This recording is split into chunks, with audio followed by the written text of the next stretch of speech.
kembali lagi bersama saya Agung Surya Gumelar dalam acara Beyond Education Podcast. Selalu mengedukasi, edukasi. Selalu kita sharing-sharing ya tentang materi parenting, coaching, motivasi, ataupun dunia pendidikan, ataupun hal-hal yang terkait tentang yang lagi viral, atau misalnya yang sedang terjadi gitu. Kita selalu sharing-sharing tentang hal-hal itu dan memang kita stay tune terus, dan juga kita upload 2 hari sekali pasti ada video yang terbaru yang pasti kita akan upload untuk menghibur viewers Beyond Education semuanya. Dan jangan lupa kalau misalnya ada yang mau ditanyakan atau misalnya ada yang mau gabung ke grupnya, langsung saja link deskripsi di bawah sudah kita sediakan. Semua sudah kita sediakan, ada WA dan Telegram untuk bergabung ke grup atau ke komunitas. Silakan masuk aja langsung. Ada juga untuk melihat-lihat artikel, karena artikel pun kita sama ya, jadi 2 hari sekali kita akan update artikel yang terbaru gitu. Dan juga ada update-update, misalnya kalau ada yang mau tanya, atau misalnya update tentang informasi, silakan langsung tulis di kolom komentar, atau langsung tanyakan saja melalui link deskripsi, ada di situ Gmail untuk bertanya ya, silakan. Nanti kita akan bahas dan kita akan balas. Dan kita juga hadir di Spotify. Kalau misalnya mau mendengarkan kami dengan kata kunci podcast ya, kita tuh masuknya di kategori podcast. Jadi podcast Beyond Education. Silahkan langsung didengarkan di Spotify. Nah, akhir-akhir ini saya akan membahas ya. Saya akan membahas sebuah kejadian yang akhir-akhir ini terjadi di masyarakat Indonesia, itu terkait tentang kemarin ya ada demo itu besar-besaran terkait untuk respect terhadap negara Palestina gitu ya. Jadi memang dalam kondisi seperti ini, maksudnya kita kan memiliki beberapa hal yang ingin kita sampaikan gitu ya. Maksudnya ada kondisi yang tidak sesuai yang kita ingin betulkan gitu. Karena kan kita seorang warga negara gitu ya, seorang manusia biasa, melihat sebuah ketidakadilan, melihat sebuah kesenjangan gitu ya. Oh, kok kenapa sih gitu kan selalu dibom, atau selalu ada perang, selalu ada korban. Nah, pertanyaannya adalah bagaimana kita mengatasi itu dalam pikiran kita. Ya, jadi seperti itu. Jadi ini ada tips and tricks, atau misalnya ada sedikit cara untuk bagaimana kita memikirkan kembali apa yang akan kita lakukan dan apa yang akan kita apa yang kita ambil keputusan seperti itu. Jadi seperti itu. Jadi katakanlah maksudnya kita sangat khawatir dengan negara Palestina gitu ya, atau misalnya negara yang sedang sekarang perang gitu. Kita mengetahui banyak korban dan rumah sakit, banyaknya anak setiap hari meninggal gitu kan, itu pasti menyerang mental kita. Apalagi seseorang yang memang sudah notabene memang Islamnya atau misalnya agamanya sudah kuat, sangat pro sekali dengan Palestina. Itu kan akan menyerang mental kita secara langsung ya. Kita akan seperti marah gitu, atau misalnya kita akan melakukan hal-hal yang maksudnya berdecak gitu ya, ngata-ngatain gitu, ngata-ngatain Israel, atau ngata-ngatain negara yang menyerang Palestina dan lain-lain, atau misalnya berdoa dan lain-lain gitu ya. Nah, hal yang perlu kita lakukan adalah mensensasikan hal tersebut gitu ya. Jadi ketika apapun sebuah masalah datang terhadap pola pikir kita, mesti ada ya, nggak harus mendengar berita Palestina aja, mungkin ada misalnya berita orang tua tiba-tiba meninggal gitu ya. Terus tiba-tiba atau misalnya kita mendapatkan hal yang tidak enak gitu, sesuatu yang bermasalah masuk ke dalam otak kita, ke database kita, yang harus kita pertama lakukan adalah sensasikan hal tersebut. Nah, jadi kalau misalnya kita mensensasikan hal tersebut, ya kita tidak cepat panik. Nah, jadi ketika masuk itu tarik nafas terlebih dahulu, ya berpikir, minimal berpikir selama 5 menit atau 10 menit lah gitu. Tarik nafas terlebih dahulu, berpikir, atau misalnya kalau dalam agama Islam itu baru wudhu terlebih dahulu. Jadi ketika mendapatkan sebuah berita yang tidak enak itu jangan langsung atraktif gitu. Kita tarik nafas, terus pikirkan sedikit ya. Maksudnya pikirkan, renungkan terlebih dahulu, wudhu, atau misalnya kita bisa melakukan hal-hal yang simple-simple gitu ya, untuk menenangkan diri kita terlebih dahulu. Jadi jangan langsung reaktif gitu. Ketika mendapatkan, ada apa nih?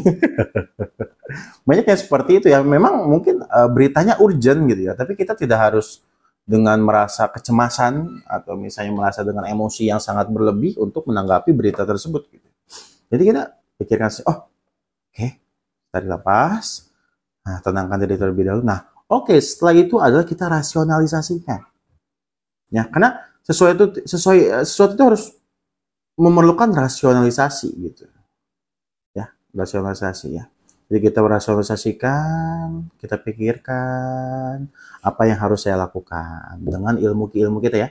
Ketika melihat berita yang ini, apa yang saya harus lakukan? Apakah saya harus marah atau misalnya bagaimana gitu? Kalau apakah saya harus terlalu bersedih atau misalnya saya harus bagaimana, itu harus dirasionalisasikan. Makanya kita harus pikirkan setelah kita mensensasikan atau menenangkan diri, kita harus merasionalisasikan dan memikirkannya. Dengan data, ya tentunya dengan data-data negatif positif ya, mohon maaf ya. Dengan data-data positif gitu, dengan ilmu kita, dengan pengalaman kita, dengan apapun itu. Jadi kita tidak mudah reaktif gitu. Karena banyak orang yang tertipu atau misalnya terkelabui gitu ya, itu karena dia tidak merasionalisasikan, tidak memikirkan. Misalnya, saya dapat nih,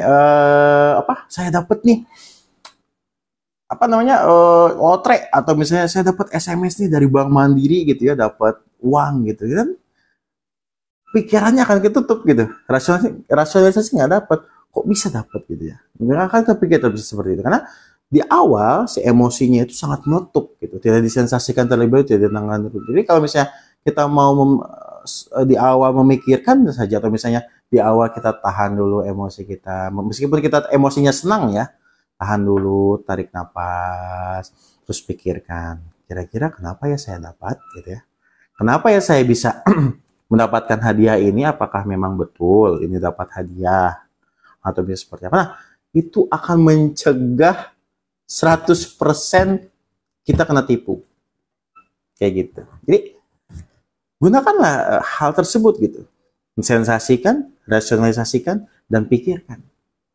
Cukup seperti itu. Pikirkan, maksudnya sesuatu, apakah kita harus berlebihan gitu, berasa sedih karena Palestina itu saudara-saudara kita yang meninggal di sana gitu ya.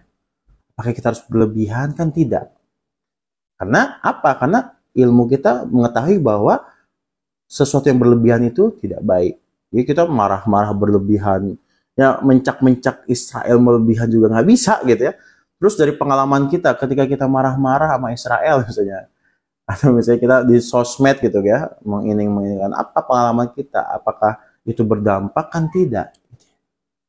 Kayak gitu. Jadi kita pikirkan dengan ilmu kita, dengan agama kita, dengan pengalaman kita, dengan yang seharusnya gitu. Nah, setelah itu baru kita ambil tindakan. Seperti itu teman-teman. Jadi simpel banget.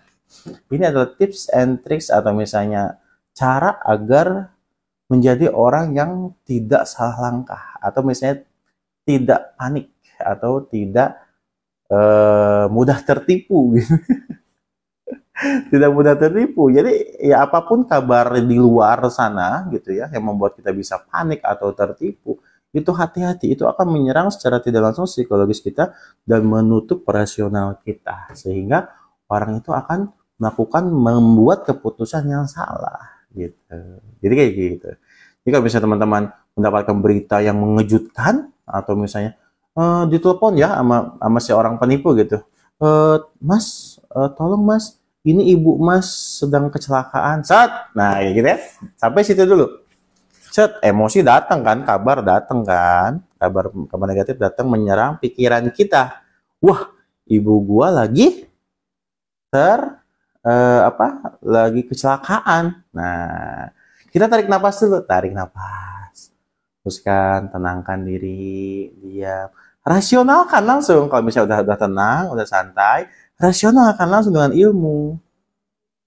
Menurut pengalaman, kalau menurut pengalaman bagaimana nih kalau ada orang yang kayak gini ngasih tahu, berarti kita harus ngecek langsung ke ibu kita misalnya. Ke ibu kita langsung cek nomor HP-nya. Terus menurut ilmu bagaimana nih? Setahu saya gitu ya, ibu saya nggak pernah kemana-mana misalnya. Ibu saya nggak pernah kemana-mana gitu, kenapa tiba-tiba harus kecelakaan? Berarti kita harus cek juga kan, merasionalisasikan gitu, memikirkan terus. Jadi sebutkan beberapa opsi-opsi item-item dalam pikiran kita agar bisa merasionalisasikan si kejadian tersebut, dan pasti itu akan ketemu, maksudnya jalan keluarnya itu akan ketemu. Jadi tidak serta merta kita percaya langsung dengan omongan orang ini gitu ya. Ya nggak sih? Kayak gitu aja sih, simple kalau tips saya. Jadi jangan lupa ketika ada kabar negatif, kabar sesuatu yang menyerang psikologis kita, kabar sesuatu yang menyerang mental kita, kita harus tetap tenang, mensensasikan diri, mensensasikan informasi tersebut gitu ya. Kita melakukan sensasi itu, mengubah kabar negatif menjadi kondisi perasaan yang positif, ya menenangkan diri lah intinya kayak gitu. Terus merasionalisasikan gitu ya. Jadi jangan langsung reaktif gitu. Nah, agar kita bisa memikirkannya. Setelah memikirkannya, kita akan membuat sebuah keputusan atau tindakan yang tepat lah minimal seperti itu. Oke? Mari kita berdoa sama-sama. Mudah-mudahan saudara kita di Palestina sana mendapatkan kondisi yang terbaik gitu ya. Ya mungkin dengan cara seperti ini saya juga tidak tahu ya maksudnya apa yang direncanakan oleh Tuhan gitu. Jadi ya kita tetap support, tetap doa gitu. Tapi ya kita tidak bisa mengendalikan dari selain itu gitu. Maksudnya ya kita nggak bisa ngeberhentiin Israel atau gimana gitu ya. Atau misalnya kita tidak bisa ikut-ikutan ke PBB gitu. Jadi seperti itu. Jadi kita hanya berdoa, perbanyak kebaikan gitu ya, perbanyak membantu orang yang kesulitan, itu yang bisa kita lakukan agar doa kita didengar oleh Tuhan dan Tuhan mengabulkan doa kita dan keadaannya kembali membaik lagi. Seperti itu. Jadi sampai di sini saja dengan saya. Baik, sampai jumpa di Beyond Education selanjutnya.